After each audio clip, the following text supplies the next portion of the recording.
There we are. I never ever planned on being a children's picture book writer. Oh, we're gonna watch the video again. Sorry about that. This is live TV, folks. When I was growing up, I grew up in a small farming community in rural Wisconsin. When I was a kid, I dreamt about being lots of other things when I got older. I wanted to be a high-flying macho man, or a rock star, or a kid with a train running through his living room. Boy, oh boy, did I want to be a Jedi Knight. But writing children's picture books was never, ever the plan for me.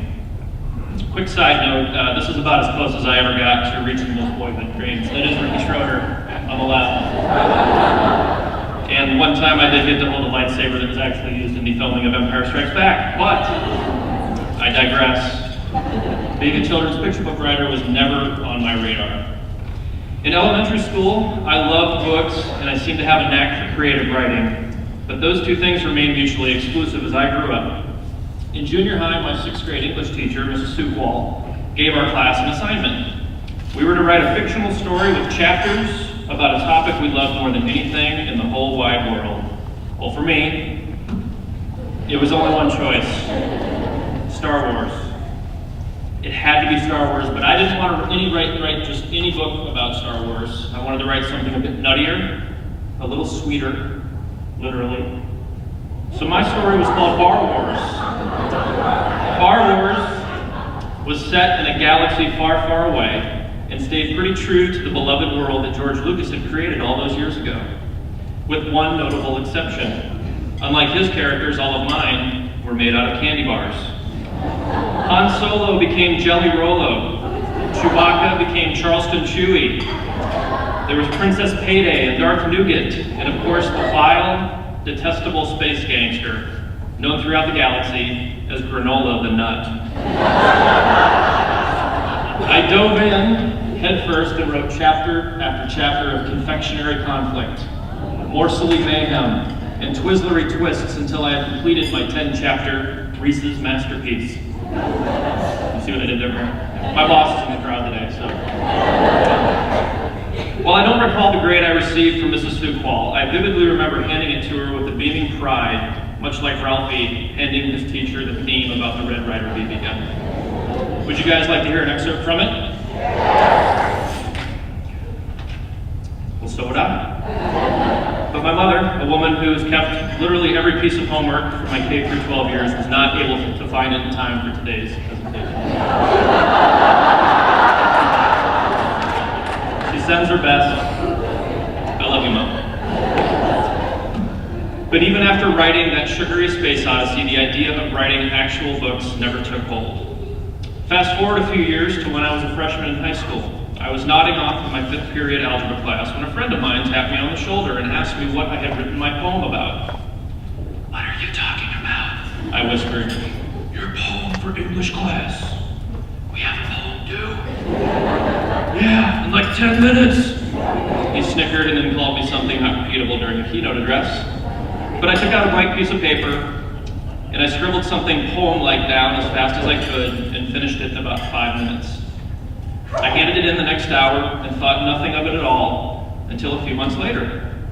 My English teacher at the time, Mrs. Hensley, asked me to stay after class so that she could speak with me privately.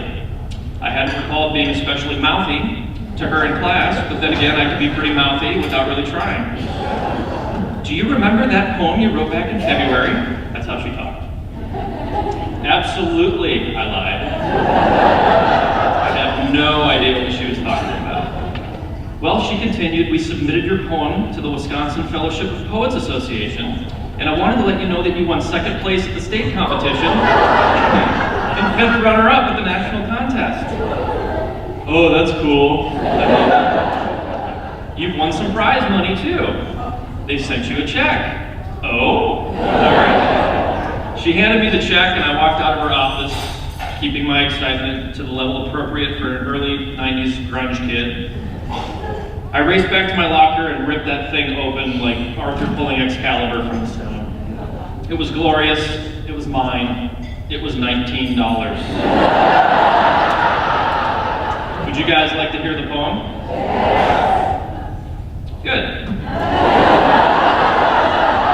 Because my My mom actually found that one. This poem is called Detention, and may or may not have been based on actual events. Here we go. I hit a kid in the nose, but I really didn't mean to, because when he took a swing at me, I ducked and my fist was still in the air, so he fell on it, and that's why I'm here in detention.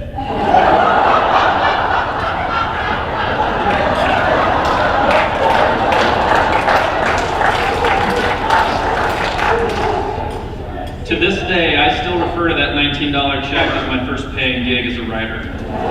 But in the days, weeks, and months after that financial windfall, I still had no interest in writing books.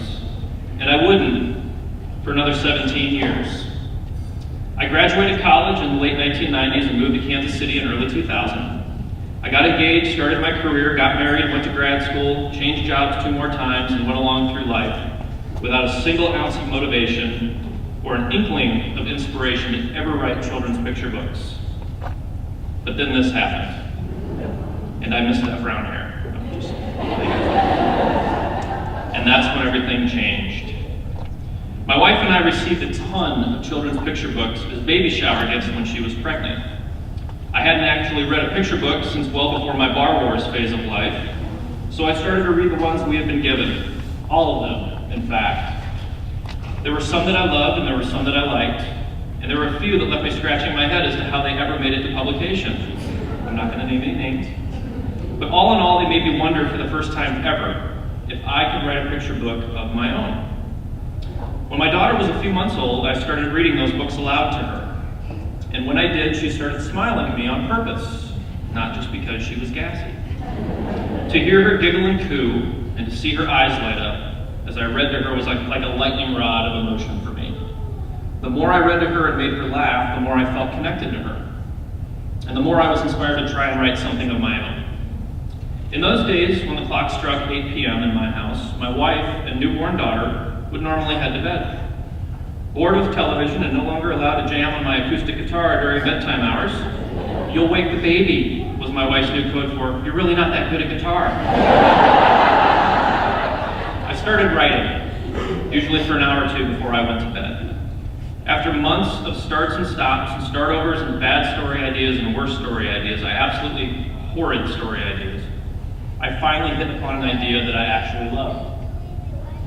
Pay Me in Popsicles, Please is the story of Liam McCoy and his collie named Raleigh. Long story short, Liam's first day of summer vacation, he forms a master plan. He and his collie are going to spend the summer doing all of the chores that he and his family and neighbors are always too busy to do. He only asks one thing in return: popsicles. And while it seems like Liam has figured out a genius way to eat popsicles all summer long, which he has, what he's secretly doing is making Raleigh a present. A popsicle doghouse, popsicle stick doghouse. But before this story became an illustrated and still unpublished book, it was an incomplete manuscript that I was seriously struggling to finish. At the time, we lived in a 3-bedroom, 1,200 square foot ranch in Old Leawood. One of the bedrooms was ours, one was my daughter's, and one was the office/playroom/guest bedroom/dog's bedroom. I think it was 10 by 10. I was working on the manuscript one Friday night, and my daughter happened to be in the room with me playing with some toys. As I always do when writing rhymed and metered verse, once I finish, I read it out loud to make sure the rhythm and meter are as effortless to read and seamless as possible. That night I was working on this spread, which reads, Liam worked hard for his neighbors that summer doing projects and quick little favors. In total, the boy and his dog must have tried more than 100 popsicle flavors, from cleaning out gutters to painting garages to fixing an old pair of skis. When Liam was finished with each of his jobs, he'd say, "Pay me in popsicles, please." After I'd gotten to a place I felt good about, I called my wife in to listen to me read it out loud. So I read it to her. And that's when the most magical of magical things happened. That's when I discovered the power of Iggity Biggity. The rhyme and cadence and meter that I was shooting for throughout the story was meant to be the same on every page. Something like this. Liam McCoy is an 8-year-old boy who lives in a typical city. He's thoughtful, hardworking, well-mannered, warm-hearted, delightfully charming, and witty. The trick I used was a trick I used to make sure I was hitting the meter correctly. Or rather, Iggity Biggity, Iggity Biggity, Iggity Biggity Goo, Iggity Biggity, Iggity Biggity, Iggity Biggity Goo. I would like everybody to say it with me now on the count of 3. 1, 2, 3. Iggity, iggity.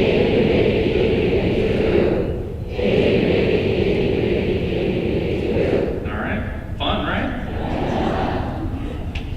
For those of you still not convinced of the pure awesomeness and life-changing power of Iggity Biggity, I offer you exactly what happened on that magical Friday night when my daughter enlightened me to its wonders.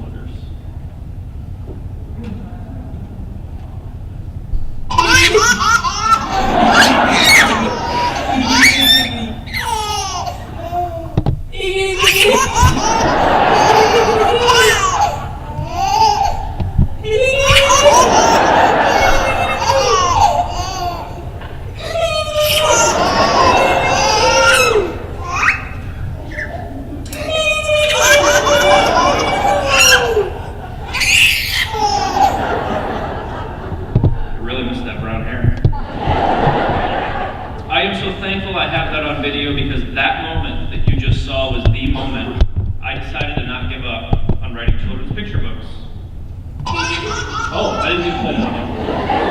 There we go. People tell me I should put that on YouTube. Think about it. A few years later, my wife and I were racing home from lunch at Cactus Grill to get my daughter down for a nap before she fell asleep in the car. If she fell asleep in the car, you see, there would be no nap at home and therefore no afternoon break for Mommy and Daddy. Mommy and Daddy needed their afternoon break. In an effort to keep her awake, I started talking to her. Sweetheart, I said. Sweetheart, she repeated. Potato, potato, she said back. My daughter started repeating every word that I was saying. She had never really done that before. An idea suddenly popped into my brain, and I immediately scribbled it down on a napkin. I turned to her and said, when I say I love, you say you. I love. And she said, you. Love You Too. Oh, there she is. Sorry. Love You Too was published in December of 2016 and is the story of a daddy and daughter pig spending the day together. Throughout the narrative, the child completes the parent's sentences. It was 100% inspired by the real loud experience with my daughter. You saw a little bit of the story in the video earlier, but I thought it might be fun to read a little more with a little help from you all. And I've carefully chosen 2 spreads from the book that are fitting considering we just had breakfast and our next meal is coming up in an hour or 2. So here we go. When I say pancakes, you say more. Pancakes? More. Pancakes? More. When I say syrup, you say pour. Syrup. Pour. Syrup. Pour. Nice work. When I say let's have, you say lunch. Let's have? Lunch. Let's have? Lunch. All of us go crunch, crunch, crunch. Crunch, crunch, crunch. Awesome.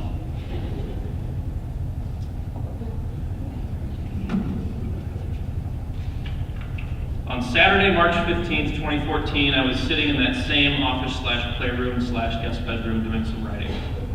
2 of my daughters were having an imaginary tea party directly behind me. Everything was going perfectly properly until all of a sudden one of them did the unthinkable. She tooted. Without missing a beat, the tea party hostess looked directly at her and calmly said, "There's no tooting at tea." Then Daddy looked directly at the tea party hostess and said, "That's brilliant. I need to write a story called exactly that."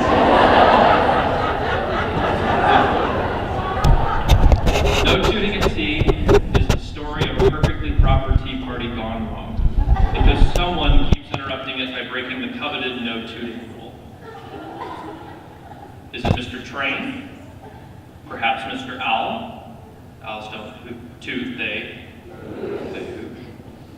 Maybe it's Mr. Trumpet, although he's not one to toot his own horn. I heard a groan.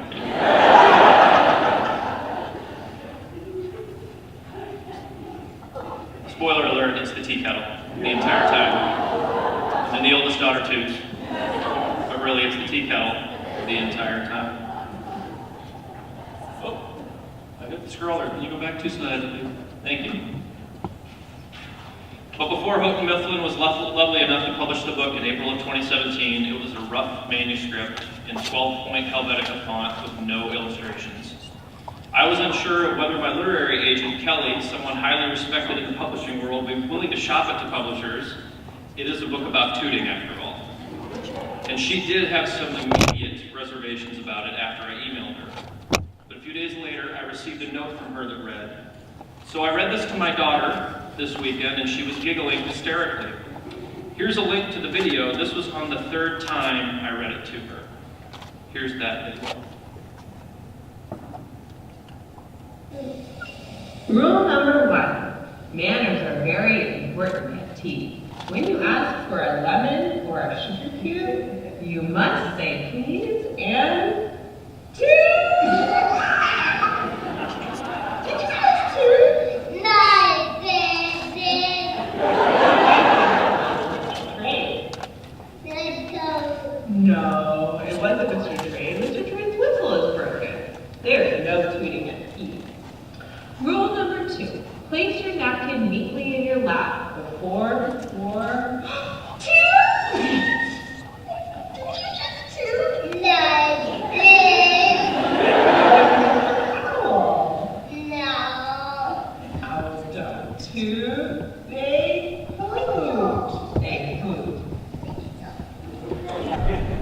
In that moment, my agent was finally convinced that no tooting at tea was worth pursuing, but only after she had read it out loud to her daughter. In case I haven't mentioned it, I never planned on being a children's picture book writer. When I was thinking about, When I was thinking about what to talk about during this keynote address, I did a lot of research about Reach Out and Read. The more I read about their mission and clinical work, and the more I watched their videos and learned about the impact they continue to have on children everywhere, something suddenly dawned on me. I would not be standing up here today if it hadn't been for reading aloud to my children. So if you think about it, Reach Out to Read's mission, to get parents reading to their kids as early as possible, is the exact thing that inspired me to become an author. My wife and I were blessed with 2 more daughters a few years later, after my first was born. And with them came more and more inspiration for new stories. In case you're wondering, the one on the right just got booked for grand larceny. With every single manuscript I've written since Love You Too, it has been inspired by reading out loud, not only to my children, but to the incredible kids I've been lucky enough to read to in libraries, schools, and bookstores. If you look at the findings of the Early Literacy Development Chart on Reach Out to Read's website, many of their clinical milestone findings about childhood development at certain ages match up perfectly to all those things I was experiencing too. The giggles and coos and deliberate eye contact my 6-month-old was making when I discovered the power of Iggity Biggity. My daughter repeating every word I was saying and completing my sentences in that car ride home from Cactus Grill. My agent's 2.5-year-old daughter wanting to hear the manuscript for No Tooting at Tea read to her over and over and over again. Their research and my experience went hand in hand, and I'll say it again, I am an author because of what Reach Out to Read stands for. I think we got an email. The power of what this organization is doing for children in Kansas City and across the country is immeasurable. The support from every single person here today is equally immeasurable. By carving out a few hours of your time and choosing to be here this morning, you're not only supporting a mission that gives children a better chance in the world, but you're also helping to create one-of-a-kind memories and lasting connections between parent and child that will truly change their lives. If you visit Reach Out to Read's website, you will find this passage, although you'll find some passion too, this passage about their mission. Reach Out to Read gives young children a foundation for success by incorporating books into pediatric care and encouraging families to read aloud together. Our evidence shows that during the preschool years, children served by Reach Out to Read score 3 to 6 months ahead of their non-Reach Out to Read peers in vocabulary tests. These early foundational language skills help propel children on a path of success when they enter school. If I may be so bold, my new Reach Out to Read friends, I'm going to suggest a slight addition to your already powerful mission statement, because I think you might be selling the importance of your work just a tiny bit short. So if you will indulge me, good people of Reach Out to Read, I offer you this Alastair addendum to your mission statement. Plus, when you read aloud to your children, you will experience something truly magical. From seeing your child's eyes light up, to hearing them giggle and laugh, to reading along with them, to watching and listening as they read to you all by themselves. The emotional rewards you will receive are boundless. The bonds you form with your children will be immediate and infinite, and the memories you make together will last you both a lifetime. And you might just be inspired to write a children's picture book with your hair ago. Thank you.